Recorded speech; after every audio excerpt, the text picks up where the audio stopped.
नमस्कार। मैं धनंजय कुमार द नागरिक में आपका स्वागत है। हमारे साथ है प्रोफेसर जबरीमल पारक सर। सर नमस्कार, आपका स्वागत है। नमस्कार। आप लगातार एपिसोड देख रहे होंगे फ्राइडे को सुबह 9 बजे, सिनेमा, साहित्य और समाज। इसके तहत हम जो है सिनेमा को देखते हैं, सिनेमा की चर्चा करते हैं और सिनेमा में क्या क्या बदलाव आए, सिनेमा में क्या क्या हुआ, सिनेमा में क्या क्या हो रहा है, उन तमाम विषयों पर सिनेमा पे हम चर्चा करेंगे। और सिनेमा समाज से कैसे जुड़ता है, सिनेमा हमारे जीवन से कैसे जुड़ता है, साहित्य से कैसे जुड़ा हुआ है, इन तमाम मसलों पर हम बात कर रहे हैं। चूंकि प्रोफेसर जबरीमल पारक साहब जो है वो लंबे समय तक अध्यापन से जुड़े रहे, हिंदी के प्रोफेसर रहे वो, और इसलिए सिनेमा को जिस तरह से वो देखते हैं, कई सारी किताबें लिखी उन्होंने सिनेमा पे, मीडिया पे बहुत सारी किताबें लिखी हैं, समीक्षक रहे हैं वो। तो कुल मिलाकर के जो सिनेमा को देखने का नजरिया है वो पारक साहब का अलग नजरिया है। और वो लोकप्रिय सिनेमा हो या समानांतर सिनेमा हो, दोनों सिनेमा को के बड़े गंभीर दर्शक हैं और समीक्षक हैं। पिछले एपिसोड में हमने समानांतर सिनेमा पर बात की थी, इस बार फिर इस एपिसोड में भी हम समानांतर सिनेमा पर ही बात करेंगे। पारक साहब। नमस्कार आपको धनंजय कुमार जी और सभी देखने सुनने वालों को भी मेरा नमस्कार। हमने पिछली बार समानांतर सिनेमा पर कुछ आरंभिक बातचीत की थी।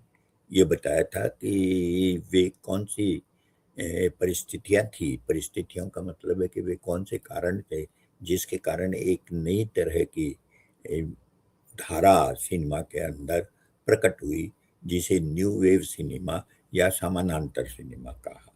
और समानांतर सिनेमा पर को परिभाषित करने के लिए, यानी समानांतर सिनेमा को समानांतर सिनेमा क्यों कहते हैं। आप जानते हैं समानांतर का अर्थ होता है पैरेलल सिनेमा, यानी कि कोई पहले से धारा चल रही है, उसके साथ साथ एक दूसरी धारा शुरू हो जाए। तो जो मुख्य धारा है वो तो लोकप्रिय सिनेमा की है, तो उस लोकप्रिय सिनेमा के साथ साथ उससे अलग तरह की एक जो धारा शुरू हुई उसको न्यू वेव सिनेमा भी कहा गया और उसे समानांतर सिनेमा भी कहा गया। तो इसी समानांतर सिनेमा के बारे में बात कर रहे हैं। अब हम आज सबसे पहले इस बात को जानने का प्रयास करेंगे कि क्या केवल इसी वजह से समानांतर सिनेमा अस्तित्व में आया कि सरकार ने जो है कुछ संस्थाओं की स्थापना की और उन संस्थाओं में नए कलाकारों को, नए सिनेमा से जुड़े हुए टेक्नीशियंस को, इन सबको ट्रेनिंग दी, उनको तैयार किया, पुरस्कार देने की योजना की, ये भी कारण थे। लेकिन आप जानते हैं कि कोई भी फिल्म बनाने के लिए उसकी कथा वस्तु, उसकी अंतर वस्तु जो है उसका बड़ा महत्व होता है। और हमेशा ये ध्यान रखिए कि ये दो माध्यम ऐसे हैं, साहित्य और सिनेमा, जिसका अपने समय और समाज से जरूर संबंध होता है। उसके बिना वो बन ही नहीं सकता। वो संबंध किस तरह का होता है या किस तरह का है, वो एक अलग प्रश्न है। लेकिन हमेशा ये ध्यान रखिए कि सिनेमा जो है अपने समय और समाज से जुड़ा होता है, बिल्कुल उसी तरह से जैसे साहित्य जुड़ा होता है। जैसे हम अगर प्रेमचंद के साहित्य पर बात करें या रविंद्रनाथ टैगोर के साहित्य पर बात करें, तो वे वास्तव में साहित्य जो है उनका, वो अपने समय का प्रतिबिंब था उसमें। इसलिए साहित्य को परिभाषित करते हुए कहा जाता है कि साहित्य समाज का दर्पण है। इसी यह बात साहित्य के साथ साथ सिनेमा पर भी लागू होती है, और सिनेमा भी अपने समय और समाज को प्रस्तुत करता है। उसमें इस बात का जरूर महत्व होता है कि जो फिल्मकार है वो उसे किस तरह से पेश करे, बिल्कुल उसी तरह से जैसे कोई साहित्यकार है वो अपने समय और समाज को किस तरह प्रस्तुत करेगा, ये उसके अपनी दृष्टि पर निर्भर करेगा। सिनेमा एक ऐसा माध्यम है, एक ऐसा कला माध्यम है जिसमें कई अन्य कलाओं का भी योगदान होता है। यानी कि सिनेमा केवल दृश्य माध्यम माध्यम कहने से काम नहीं चलता।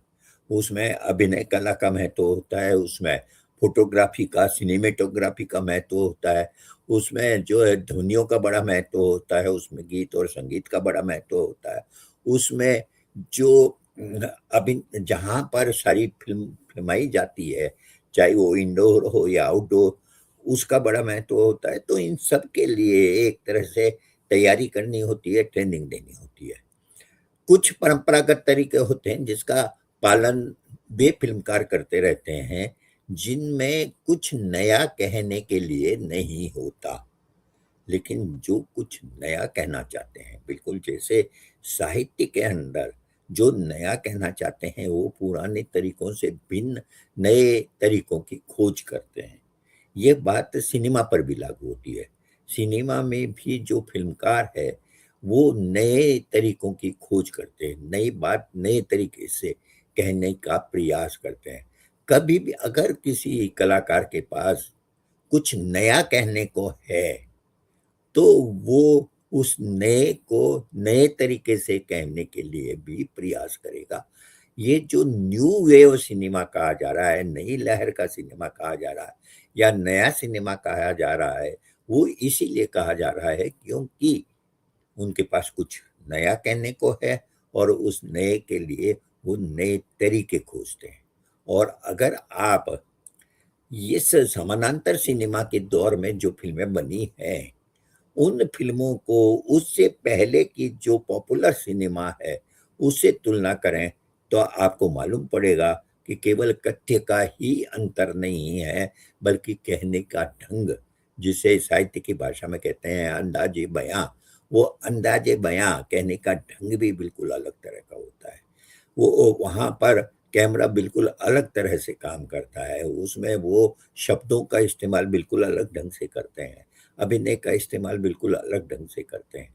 आप अगर समानांतर सिनेमा आपने नहीं देखा है, समानांतर दौर का सिनेमा, तो आप उसे ज़रूर देखेंगे और आप समझ जाएँगे।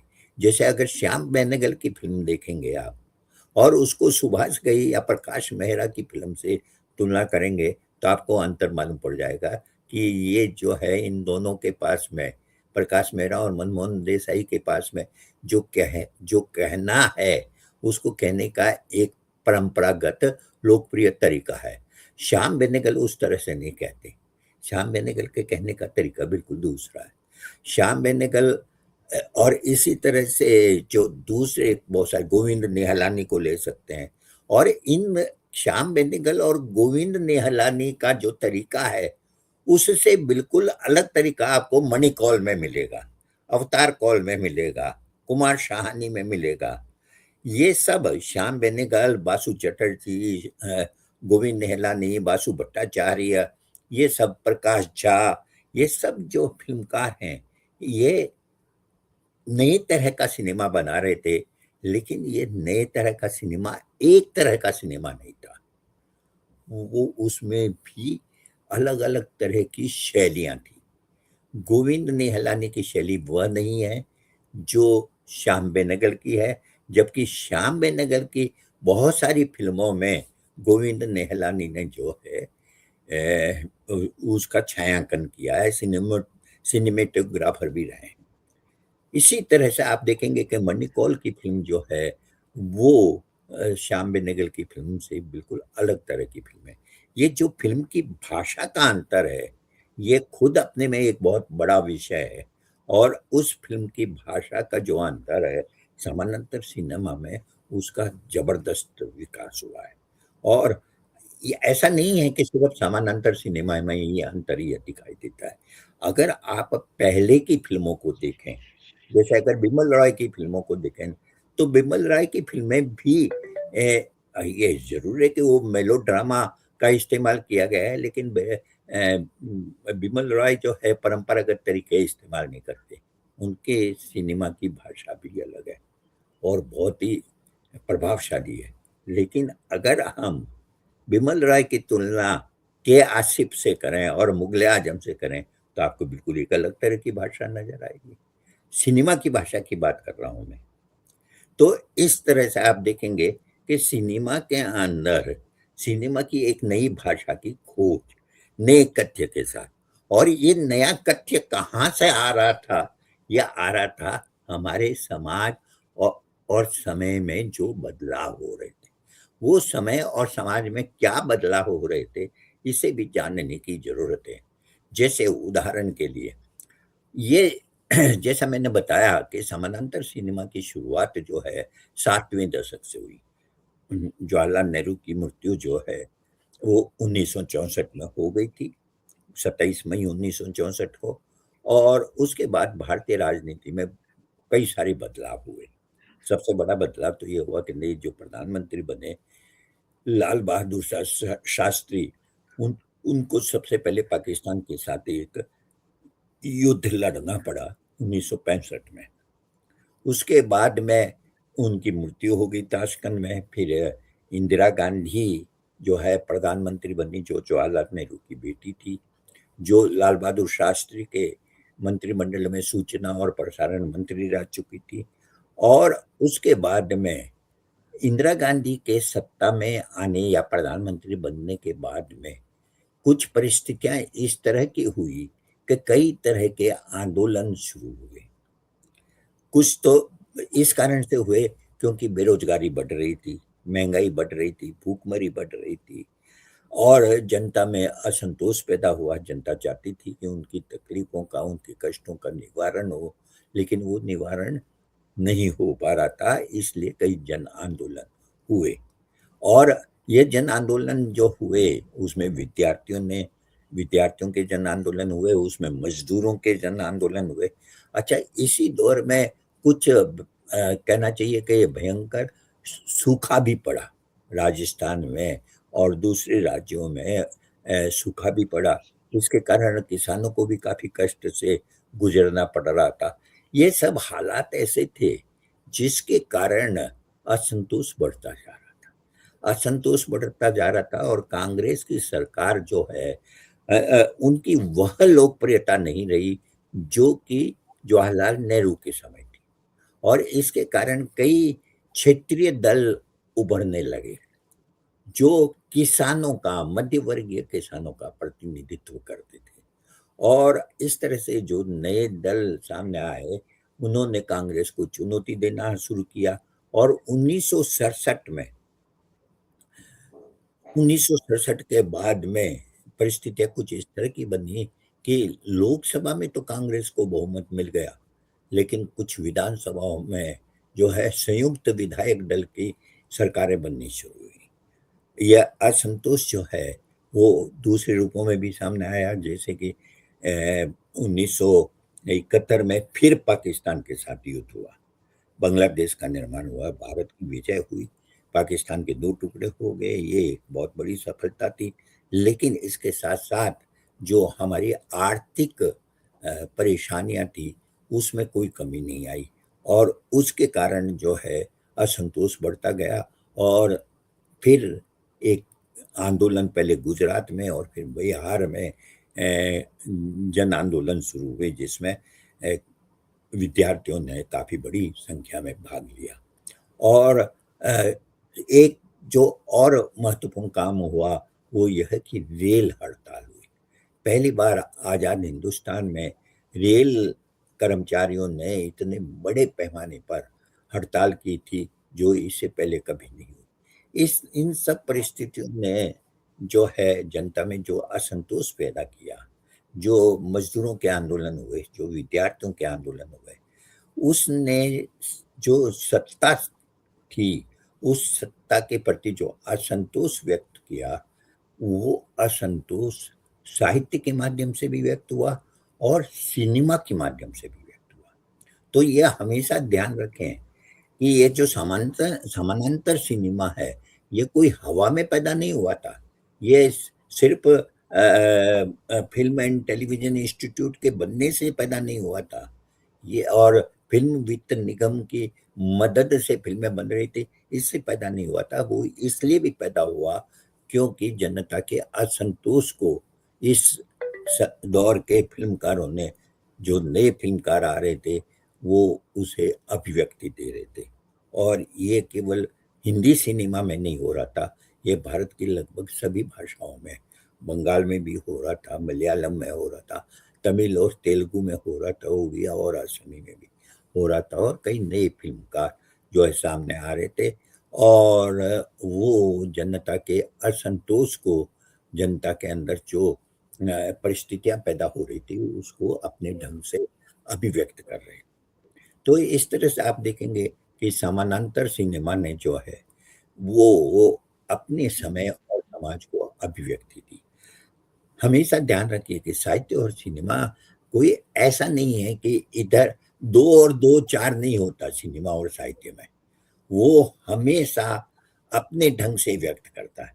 ऐसा नहीं है कि रेल हड़ताल हुई तो फिल्म रेल हड़ताल पर कोई फिल्म बन जाएगी, या ऐसा नहीं है कि गुजरात में आंदोलन हुआ तो गुजरात पर एक फिल्म बन जाएगी। इस तरह से नहीं होता है।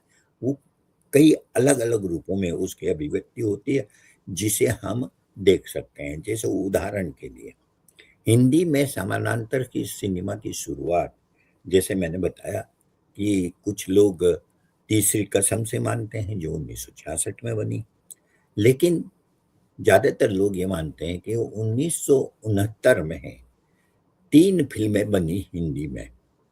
एक बनी मृणाल सेन ने पहली बार बंगला से इतर हिंदी में एक फिल्म बनाई जिसका नाम था भुवन शोम।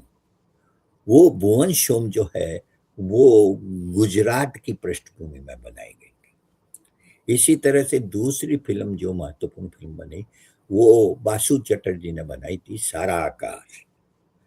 और तीसरी फिल्म जो है वो मणिकौल मणिकौल जो फिल्म इंस्टीट्यूट से प्रशिक्षित निर्देशक थे, उन्होंने उसकी रोटी फिल्म बनाई। इन तीनों फिल्मों की विशेषता यह है कि इसमें अपने समय और समाज का यथार्थ था, और ये फिल्में मनोरंजन के लिए नहीं बनाई गई थी, ये साहित्यिक रचनाओं पर आधारित थी।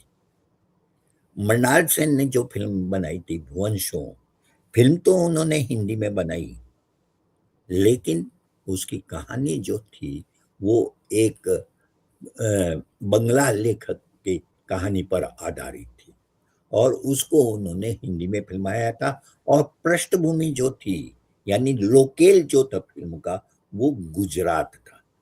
लेकिन उसमें उत्पल दत्त जो मुख्य भूमिका निभाते हैं, और सुहासिनी मूल्य मूल्य जो इस फिल्म की नायिका होती है, उत्पल दत्त जो है वो जिस रेलवे अफसर का रोल करते हैं वो बंगाली होता है।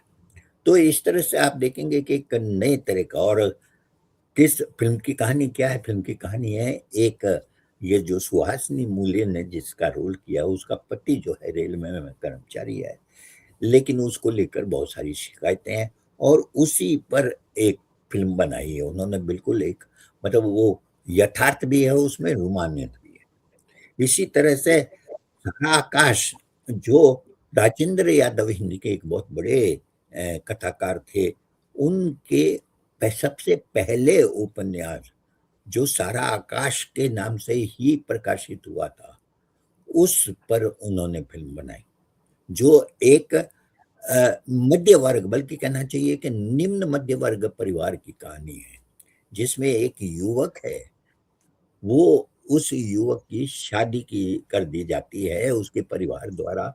वो चाहता है कि वो अभी शादी ना करे, उसके मन में कुछ आदर्श है, और जिसे कहते हैं ना, आजकल जिसे हम हिंदुत्ववादी कहते हैं, उस तरह के आरएसएस वगैरह की शाखाओं में भी जाता है। उसकी शादी हो जाती है, क्योंकि वो इस बात से खुश नहीं होता है कि उसकी शादी कर दी गई है, इसलिए वो अपनी पत्नी से जो है बात भी नहीं करता, और लंबे समय तक बात नहीं करता। उपन्यास में वो समय 1 साल का होता है। जिसकी कहानी राजेंद्र यादव ने ली थी, वो 9 साल उन्होंने आपस में बात नहीं की थी, और फिल्म में वो 9 साल से 1 साल और 1 साल से 6 महीने, 6 महीने तक वो पति पत्नी आपस में बात नहीं करते। लेकिन मुख्य बात है कि निम्न मध्य वर्गीय परिवारों में शिक्षित, जो कुछ हद तक शिक्षित भी हैं, उन परिवारों में स्त्री की दशा क्या होती है, जो युवा है वो अपनी इच्छाओं का किस तरह से दमन करते हैं। वो चाहते हैं कि एक आदर्शवादी जीवन जिए, लेकिन वो नहीं जी पाते, और परंपरागत जो दबाव है उसी का अनुपालन करने लगते हैं।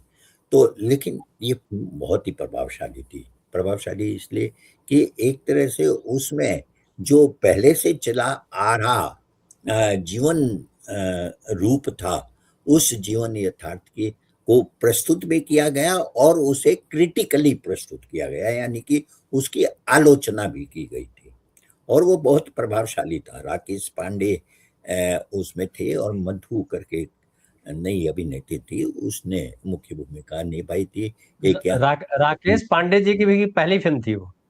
राकेश पांडे की भी पहली फ़िल्म थी वो और मधु की भी पहली फ़िल्म थी। तो इस तरह से आप देखेंगे कि अच्छा राकेश पांडे ने जिस युवक का रोल किया था, जो फ़िल्म का नायक ही है, उसके बड़े भाई की भूमिका मणि कौल ने निभाई थी। ये और बात है कि उसी साल मणि कौल ने हिंदी के ही एक और कथाकार, जो राजेंद्र यादव के समकालीन थे, मोहन राकेश, उनकी कहानी उसकी रोटी पर उसकी रोटी फ़िल्म बनाई थी, जो पंजाब की पृष्ठभूमि पर थी। ये जो सारा आकाश है, ये सारा आकाश आगरा शहर पर आधारित है और जो मणिकौल ने उसकी फ़िल्म रोटी। बनाई, वो उसकी रोटी, वो पंजाब पर आधारित है, जिसमें एक बस ड्राइवर जो बस चलाता है, उसका और उसकी पत्नी के बीच के संबंधों को लेकर है। कहानी सिर्फ इतनी है कि बस ड्राइवर जिस सड़क से सुबह शाम 3-4 बार गुजरता है, उसमें सुबह के समय का खाना उसकी पत्नी वहाँ बस स्टैंड पर देने के लिए आती है और वो उसे लेकर चला जाता है। और इसी तरह से जो है मुख्य चीज़ यही है कि वो अपने पति को खाना देने के लिए आती है। कहानी की शुरुआत वहाँ होती है कि जिस दिन उसे वो देने के लिए आती है, उस दिन वो 2 घंटा देर हो जाती है। पत्नी को मालूम है कि अब 2 घंटे बाद भी उसका पति उधर से गुज़रेगा, तब वो दे देगी उसे उसका खाना, लेकिन उसे मालूम है कि उसका पति उससे बहुत नाराज़ होगा, डाँटेगा और इससे वो भयभीत होती है। लेकिन वो पति उधर से गुज़रता है, उसे डाँट पड़ती है कि तुम समय पर क्यों नहीं आई वग़ैरह और उससे वो काफ़ी भयभीत रहती है। छोटी-सी कहानी है लेकिन लाजवाब है। फ़िल्म को इस तरह से बनाया गया है कि वो घंटों इंतज़ार करती है। जब उसका पति खाना लेकर नहीं जाता है, तब भी वो वापस नहीं लौटती घर पर। इस डर से कि वो बहुत नाराज़ है और अगर नाराज़ हो गया, तो उसका जीवन जो है खतरे में पड़ जाएगा। क्यों खतरे में पड़ जाएगा? वह जो ड्राइवर है, वो महीने के ₹20 खर्च चलाने के लिए देता है। अगर वो ₹20 उसे नहीं मिले तो वो घर कैसे चलाएगी अपना? दूसरा यह है कि गाँव में ऐसे कई मामले हो चुके हैं, जिसमें पुरुषों ने अपनी पत्नियों को छोड़ दिया है। उसे भी ये डर है कि कहीं मेरा पति अगर मुझे छोड़ देगा, तो मैं कहाँ जाऊँ? और तीसरा यह है कि उसकी बहन उसके साथ रहती है, पत्नी की, जिसको कि गाँव के एक आदमी ने उसके साथ छेड़खानी की है और वो परेशान है और इसी कारण से वो देर हो जाती है। वहाँ इंतज़ार करते हुए जो जिस मानसिकता से गुज़रती है और जो सारा माहौल होता है उस मतलब आप कल्पना कीजिए आज से 50-60 साल पहले की कि एक गाँव के बीच से गुज़रने वाली जो है बस, जो जगह-जगह रुक कर जाती है, वहाँ पर एक गाँव के बस स्टैंड पर जहाँ लगभग कोई नहीं होता, वहाँ पर एक स्त्री बैठी हुई अपने ड्राइवर पति का इंतज़ार करती है। वो कितना मतलब अ, अंदर से क्या आप महसूस करते हैं, वो फ़िल्म देखकर समझ सकते हैं। तो ये फ़िल्म बनाई थी उसकी रोटी और ये बहुत ही प्रभावशाली फ़िल्म थी। इसमें जिन अभिनेताओं ने काम किया था, वो बिल्कुल नए अभिनेता थे, लेकिन प्रभावशाली काम किया था और पूरा जो उस समय का पंजाब था, वो पंजाब एक तरह से उसमें उभर कर आता था, ग्रामीण पंजाब। तो कहने का मतलब यह है कि उस दौर में जब ये समानांतर सिनेमा शुरू हुआ, तो समानांतर सिनेमा बिल्कुल एक अलग तरह की भाषा लेकर आया, बिल्कुल अलग तरह का। आप देखेंगे कि ये तीनों फिल्मों में कुछ सामान्य विशेषताएं, जैसे अब तक हम फिल्में जो देखते आ रहे थे, उसमें गीत संगीत उसका महत्वपूर्ण तत्व होता था, लेकिन न भुवन शोम में, न सारा आकाश में, और न उसकी रोटी में उस तरह का गीत संगीत नहीं है। बल्कि उसकी रोटी में तो केवल एक वाद्य बजाया जाता है, और उसी वाद्य से एक तरह से बैकग्राउंड म्यूजिक पैदा किया जाता है। सारा आकाश में जरूर एक दो लोक गीतों का इस्तेमाल बैकग्राउंड के रूप में किया गया है, लेकिन इन तीनों फिल्मों की विशेषता यह है कि भुवन शोम आप देखेंगे तो आपको ये मालूम पड़ जाएगा कि यह हम न केवल एक यथार्थपरक कहानी देख रहे हैं, बल्कि उसका संगीत, उसकी भाषा वगैरह में भी गुजराती स्पर्श नजर आता है। यही चीज हमें साराकाश में भी दिखाई देती है, और यही चीज हम जो है उसकी रोटी में दिखती है। हमें सब जगह वहाँ की स्थानीय विशिष्टता, जो सांस्कृतिक विशिष्टता होती है, वो हमें ये दिखाई देती है। तो इस तरह से ये जो 1969 में जो एक नए तरह का सिनेमा शुरू हुआ, वो नए तरह का सिनेमा, उसमें यथार्थ जो है, आप देखेंगे कि ये यथार्थ किनका है, निम्न मध्य वर्ग है या गरीबी है। अब जैसे मणिकौल की फिल्म उसकी रोटी देखें, तो उसकी रोटी का जो ड्राइवर है, वो तो एक गरीब ड्राइवर है, और चूंकि 50 के आसपास की कहानी है, तो उस समय उनकी इनकम, उनकी आय भी बहुत कम होती थी, तो बड़ी मुश्किल से वो लोग खर्च चलाते थे। और ऐसे में स्त्रियों की क्या स्थिति होती थी, क्योंकि जो समाज था वो पितृसत्तात्मक समाज था। गरीब हो या अमीर, हर एक अपनी स्त्री को जो है वो एक तरह से दबा कर रखता था। मणिकौल जो है, उन्होंने इस फिल्म के अंदर जो विधि अपनाई, वो विधि न केवल सिनेमा के लिए नहीं थी, बल्कि चित्रकला का प्रभाव भी उस पर था। उसमें कई दृश्य ऐसे आते हैं जो अमृता शेरगिल के प्रसिद्ध चित्रों से प्रेरित हैं। जैसे उसमें एक स्त्री के मरने पर 3 औरतें गांव की शोक प्रकट करने के लिए जाती है, और वो जिस तरह की वेशभूषा पहने हुए जाती है और दिखाई देती है कैमरे के सामने, वो बिल्कुल उस चित्र की याद दिलाता है। और अमृता शेरगिल के कई चित्र उसमें दिखाई देते हैं।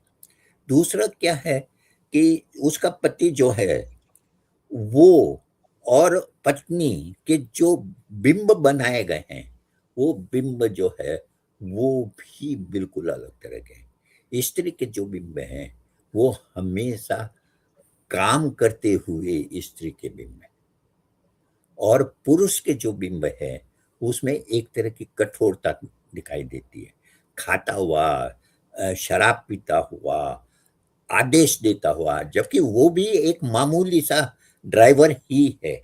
लेकिन ये जो अंतर पैदा किया गया है दोनों के बिंबों में, वो लाजवाब है। और इसी तरह से आप देखेंगे कि इन तीनों फिल्मों के जो फोटोग्राफी है, जो सिनेमाटोग्राफी है, वो सिनेमाटोग्राफी बिल्कुल एक नए तरह का आस्वादन हमें देती है। तो यह हमेशा आप देखेंगे कि अगर इन फिल्मों के बारे में हम आगे और भी चर्चा करेंगे, आज तो मैंने केवल आरंभिक फिल्मों की चर्चा की है, लेकिन आगे हम श्याम बेनेगल, गोविंद निहलानी, प्रकाश झा, इन लोगों की फिल्मों के बारे में भी बात करेंगे और इस तरह से हम समानांतर सिनेमा के योगदान को हम समझ सकेंगे। धन्यवाद। जी जी जी। तो बहुत बहुत धन्यवाद सर, आपने बहुत बढ़िया तरीके से तीनों फिल्मों का जिक्र किया और समानांतर सिनेमा का कैसे शुरुआत हुई और कैसे मोहन राकेश की कहानी हो, चाहे राजेंद्र यादव की कहानी हो, चाहे वहाँ के जो लेखक थे बंगाल के, उनकी कहानी हाँ, हो। वन फूल की कहानी थी संभवतः वो, वन शो। जी। तो वो सारा बहुत विस्तार से आपने बतलाया। मुझे लगता है हमें जो देख रहे हैं उनको लगेगा कि एक सिनेमा पे अलग किस्म का कार्यक्रम है, और सिनेमा जो इंटरटेनमेंट का बड़ा मीडियम माना जाता है तो एंटरटेनमेंट, लेकिन एंटरटेनमेंट के साथ साथ उसमें है कि हम जब 2.5 घंटा 2 घंटा 3 घंटा समय देते हैं तो हम साथ में ले क्या जाते हैं। तो बेहतर फिल्मकार वो जाने जाते हैं जो साथ में, चूंकि आप सिनेमा देखते हैं तो पैसे खर्च करते हैं, अपना समय खर्च करते हैं, बदले में क्या मिलता है। तो जो समानांतर सिनेमा के जो प्रोड्यूसर थे, जो डायरेक्टर थे, जो लेखक थे, उनने ये कोशिश की कि दर्शकों को रिटर्न गिफ्ट दिया जाए। तो कैसा लग रहा है कार्यक्रम, आप जरूर बताएंगे, और अपनी खास फिल्मों का भी जिक्र करेंगे कि हमें फला फिल्म बहुत पसंद है, उस पर बात कीजिए। हम वो भी करेंगे समय के साथ। बहुत बहुत धन्यवाद सर आपका। आभार। और बहुत आभार आप तमाम साथियों का जो कार्यक्रम देख रहे थे, बहुत बहुत धन्यवाद। फिर मिलते हैं धन्यवाद। अगले